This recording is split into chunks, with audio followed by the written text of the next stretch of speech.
चलाइए।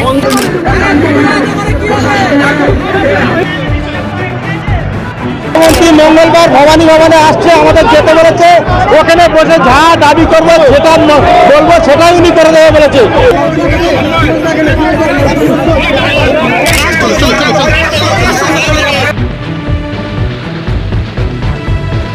अगले जन्म मोहे बिटिया न कीचो।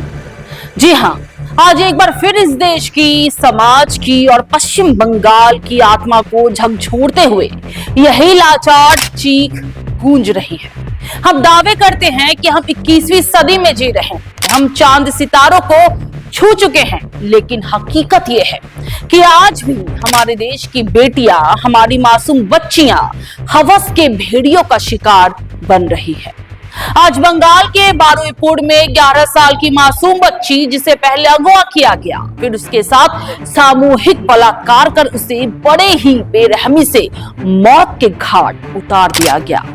11 साल की ये मासूम बच्ची शनिवार शाम 4 बजे से लापता थी। परिवार का रो रो कर बुरा हाल था। मासूम सिर्फ घर से खाने का सामान खरीदने के लिए निकली थी, लेकिन आरोप है कि 4 दरिंदों ने उसे रास्ते से ही उठा लिया।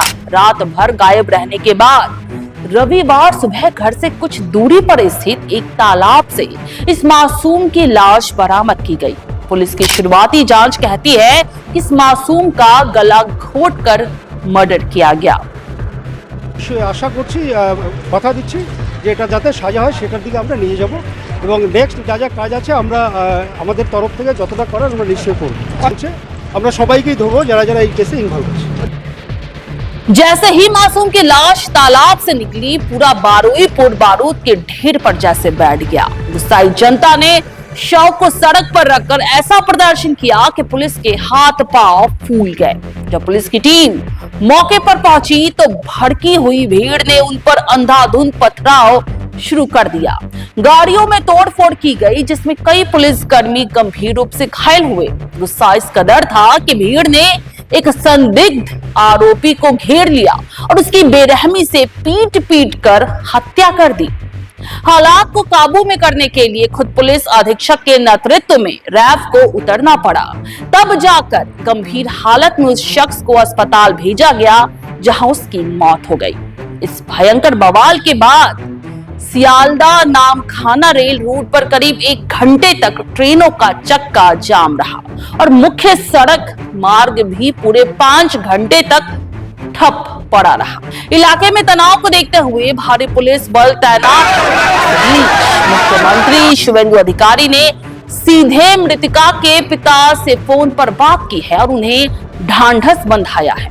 मुख्यमंत्री ने पीड़ित परिवार को मंगलवार को सीधे भवानी भवन बुलाया है, जहां वो खुद परिवार की पूरी शिकायत और मांगे सुनेंगे और सख्त से सख्त कार्रवाई का भरोसा देंगे। মুখ্যমন্ত্রী মঙ্গলবার ভবানী ভবনে আসছে, আমাদের যেতে বলেছে, ওখানে বসে যা দাবি করবো সেটা বলবো, সেটাই উনি করে দেবে বলেছে। সব রকম সহযোগিতা আমাদের করবে, তার জন্য সবাই কিন্তু একটু চুপচাপ করে আমরা বসে যাই, একটু শান্ত হই। मगर सवाल ये है, आखिर कब तक इस देश में बच्चियां इस तरह बलात्कार का शिकार बनती रही? हर बार कानून बनता है, हर बार कड़े एक्शन की बातें होती है, आरोपियों को सजा तक मिल जाती है, लेकिन फिर भी इस दरिंदगी पर रोक भला क्यों नहीं लगती? हर बार बेटियां ही क्यों शिकार बनती है? ये सवाल आज सिर्फ सरकार से नहीं, पूरे सिस्टम से है। एनसीआरबी के आंकड़े गवाही देते हैं कि देश में हर साल 30,000 से ज्यादा बलात्कार के मामले दर्ज होते हैं, यानी हर दिन करीब 80 से 90 बेटियां दुष्कर्म का शिकार बनती हैं। पश्चिम बंगाल में भी महिलाओं और बच्चियों के खिलाफ हिंसा के मामले लगातार चिंता बढ़ा रहे हैं। सवाल प्रशासन से है कि आखिर अपराधियों के हौसले इतने बुलंद कैसे हैं? कानून का खौफ कहां गायब हो चुका है? लेकिन बड़ा सवाल वही है कि क्या सिर्फ भवानी भवन बुलाने से या किसी केस में कड़ी सजा देने से बंगाल और देश की बेटियां सुरक्षित हो जाएंगी? प्रशासन को, पुलिस को और कानून को वो कड़ा हंटर चलाना होगा जिससे किसी भी मासूम की तरफ आंख उठाने वाले की रूह कांप जाए, वरना इस देश की हर बेटी हर जन्म में यही रोते हुए कहेगी कि अगले जन्म मोहे बिटिया न कीजो।